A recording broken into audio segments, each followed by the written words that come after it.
Professor and fellow classmates, my name is Dominic DiNapoli, and this is my video presentation concerning where the Kennewick man remains should go, either to the scientists or to the American Indian tribes. Just to recap, in 1996, James Chatters recovered the Kennewick man remains along the beach of the Columbia River. He used anthropological research to deliberate that the Kennewick man is 9,000 years old and he is distinctly of non-Native American descent. The Umatilla tribe and 4 other local tribes dispute this fact because of their oral tradition, their religion, and their culture. Their beliefs state that they are the true sovereign inhabitants of this nation, that their culture and their ancestry and their people were born here. Now, a federal law in 1990 was passed stating that any ancestral remains of the American Indians should be returned to them.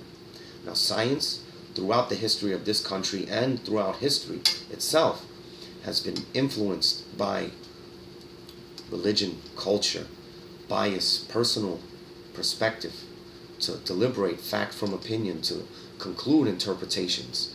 In the 18th century, Dr. Blumenbach did the first racial classifications of Caucasoid, Mongoloid, Negroid, and he concluded that the Caucasoid's near-perfect shape of the skull must be the one created by God.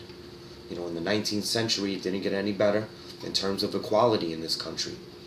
Dr. Morton measured cranial capacity, and he concluded that the American Indian brain is so deficient it might be nearly impossible to civilize them. As time went on, Dr. Morgan, his social evolution theory by mainstream America was misinterpreted, and the American Indians were stuck in the rungs of his social evolution theory ladder between savage and civilized. Even Darwin's evolutionary theory of natural selection that stated life forms are dynamic and ever-changing was misinterpreted to conclude that American Indians are less evolved than a growing capitalistic Caucasian society spreading across North America. Now, in the 21st century, we know these allegations aren't true, and they are misinterpretations of science. Molecular archaeology makes 19th century racial classifications obsolete. People like Franz Boas, with his cultural relativism theory, states that the determinism of race and culture can't be concluded through skull analysis. It's impossible.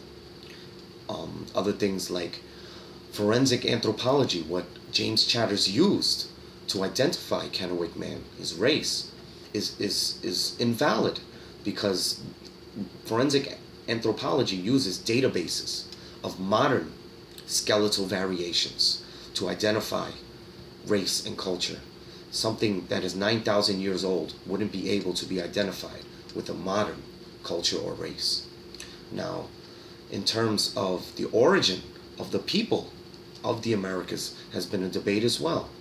There's a popular historic conclusion by scientists stating that during the last ice age there was a migration from Asia to North America, from Siberia to Alaska, over the Bering Land Bridge, the Beringia. And this is a very valid conclusion, except for the fact that there is activity of human activity on the southern tip of South America, just as old as remains found on the northern tip of North America. And like Folsom, there was a find there, and Dr. Holmes says the tools there are undoubtedly of European descent. Even the Clovis findings, a lot of people state that the workmanship and the tools in the Clovis findings are of European descent, of a type of Solutrean culture, a Paleolithic French connection. Even Nelson, Dr. Nelson in 1919 concluded this before the Clovis findings. So this was discredited of a Clovis first theory from either the migration or from Europe, from Dillehy's Monteverde site, that he found remnants of human activity, a massive amount of artifacts dating back 1,500 years before Clovis. A blue ribbon team of specialists came on his behalf to verify his accounts of stratigraphic dating, carbon dating, and everything like that, and they unanimously decided, unanimously voted that it is 1,500 years younger than Clovis. Delahy went on to find remnants of human activity next to Monteverde, 33,000 years old. And since Monteverde is 10,000 miles south of the Beringia, this gives a lot of questions. This raises a lot of questions about the Bering Land Bridge migration. Even Dr. Stanford, he believes that Europeans used some type of nautical equipment, boats, to migrate westward thousands of years ago to the Americas. And he says it's only a matter of time until we find boats preserved. So even the origin of the people here is debated and deliberated through science, scientific interpretation, but the Native Americans hold steadfast on their religion, their beliefs, their generational culture, that they are the true sovereign inhabitants of these Americas, and they've always been here. Now, in terms of property rights, the Kennewick man may be due to property rights, and they may be granted to the American Indians under a government-to-government treaties, under transactions, under agreements, under two peaceful governments. And a lot of people during the earliest time of our nation, people like President Andrew Jackson, they nullified all the treaties. He nullified all the treaties.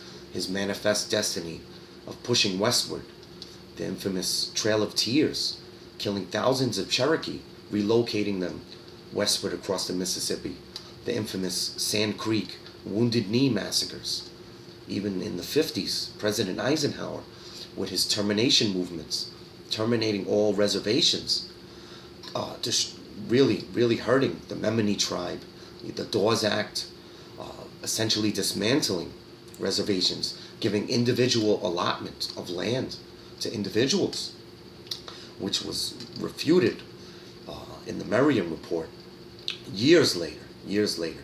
Some people did try to help them, such as Collier, with his reversal of the Bursum Bill, which would have taken 60,000 more acres from the American Indians. People like Margaret Mead, President FDR, JFK, tried to stand up for the rights of the American Indians and trying to state that they are the sovereign inhabitants of these lands, and that we do have treaties that we are obliged to uphold under the justice of government-to-government transactions and agreements. The NAGPRA Act also helps them, and rulings, judicial rulings, stating that anything 500 years or older duly belongs to the American Indians. Now, if you believe it is government-to-government transactions, this brings up the notion of sovereignty that we promised the American Indians. And the problem with that is, how do you truly identify the authenticity of an American Indian?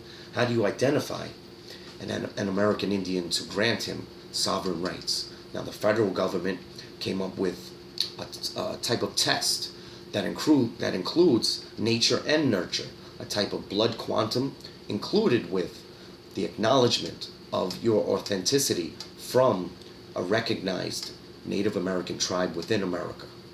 Now, some people believe it is blood quantum, and other tribes like Mamadei and other tribes believe it is the experiences and the tradition and what you have shared in Native American culture and what you have experienced is what really truly makes you a Native American. So sovereign rights, according to the Constitution, since Native Americans were granted citizenship in 1924, according to the Constitution, sovereign rights are immoral. They foster unequal treatment, and they go against international law for the citizens of a country, since certain citizens are granted special privileges and benefits simply due to race, and that is the definition of racism. But if you do believe it is government to government, that we are one nation with tribal governments, different tribal nations within our nation, then we are obliged we are obliged to hold up sovereign rights. Sovereign rights include the ability to hunt endangered species, federal tax exemption, and according to the amount of blood quantum, you may be entitled to educational benefits, health care benefits to the reservations, but this is dependent upon the amount of blood quantum you have in certain situations. Getting back to Kennewick Man, morally, where he should go, this is a tough situation here, and many of the greatest minds have thought this over in our nation and elsewhere. And it's a very tough decision, very tough debate. And morally, I don't know what to say. Morally, should we give their entire country back to them? Should we morally leave 350 million other citizens of the United States of America? Is that moral to relocate 350 million Americans that now call this their home? To make 350 million people homeless, I don't think that's moral either, to give everything back to them. So this is a very, very tough debate, but I feel that I have to go with the scientists, the benefit of the greater good. Since the Kennewick Man is already dead, since he is already dead, I do not condone any type of scientific experimentation on the living. But since he is dead, science has progressed. It has improved our way of life, medicinal purposes, and everything like that. Galileo proved through science that our solar system is heliocentric. Thousands of years ago, religion stated that Apollo pulled the sun across the sky. I'd love to acknowledge and believe that to respect every religion, but the Establishment Clause and the First Amendment, the Free Exercise Act, only applies until it infringes on the culture of the United States of America. This is the truth. We are the big brother of the Native American governments and nations. The United States of America grants them these sovereign rights and will uphold treaties until it infringes upon America's progress. Now, would America, would they respect the sovereign rights of the Aztecs and Incans if the Spanish conquistadors didn't conquer them? I don't know if the United States of America would condone fattening up, feeding a child just to be sacrificed, just to be killed, humanly sacrificed to gods. I don't think so, because of our bias, our culture, our skepticism, our perspective on human life. So I'd like to value religion, but the truth of the matter is that the United States of America is the big brother of these governments, and they will respect the treaties and government-to-government agreements until it impedes American progress. And since the Kennewick Man is already dead, I believe he should go to science, the benefit of the greater good, and maybe he could just help in one way or another. Thank you very much.